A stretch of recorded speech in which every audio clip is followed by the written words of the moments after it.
Dans l'épisode d'un si grand soleil du mardi 15 février, rien ne va plus entre Claire, Mélanie Maudran, et Janet Tonya Kinzinger. L'une et l'autre ne se reconnaissent plus. Chacune persuadée d'être détentrice de la vérité concernant cette histoire d'ordonnance ne comprend pas pourquoi l'autre ment. Claire se laisse envahir par cette affaire. Elle ne comprend pas comment Janet peut faire vivre à la mère de Karine l'exhumation de son enfant, tandis que Janet s'interroge sur les conséquences qu'auront le mensonge de Claire sur sa carrière. Florent, Fabrice Deville, émet quant à lui l'hypothèse que Janet est dans le déni. À force de se répéter qu'elle n'a pas signé cette ordonnance, elle a fini par le croire.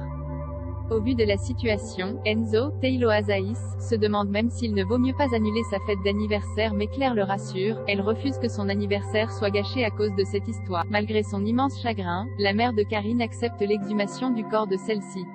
Elle veut savoir si sa fille a été victime d'une erreur médicale.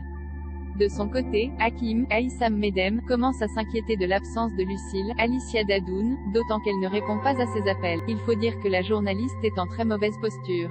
Simon lui braque une arme sur la tempe et lui demande ce qu'elle a fait de l'argent volé. Alors que Lucille fait l'innocente, Simon lui révèle que l'argent est en réalité le sien et qu'il est prêt à tout pour le récupérer. Il la menace donc de lui tirer dans les rotules. Néanmoins, la jeune femme prend le risque inconsidéré de lui donner un coup de sac à main et réussit à prendre la fuite.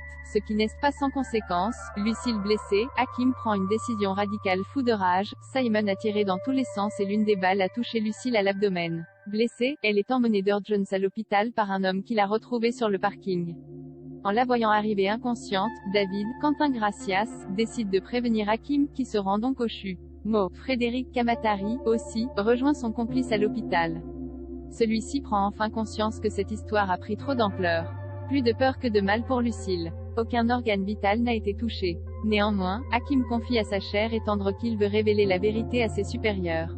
Ce qui, dans un premier temps, inquiète Lucille. Elle a peur que la carrière de son chéri en pâtisse. Il risque en effet d'avoir de sérieux problèmes avec sa hiérarchie. Mais la jeune femme se laisse finalement convaincre par Hakim. Affaire à suivre dans un si grand soleil.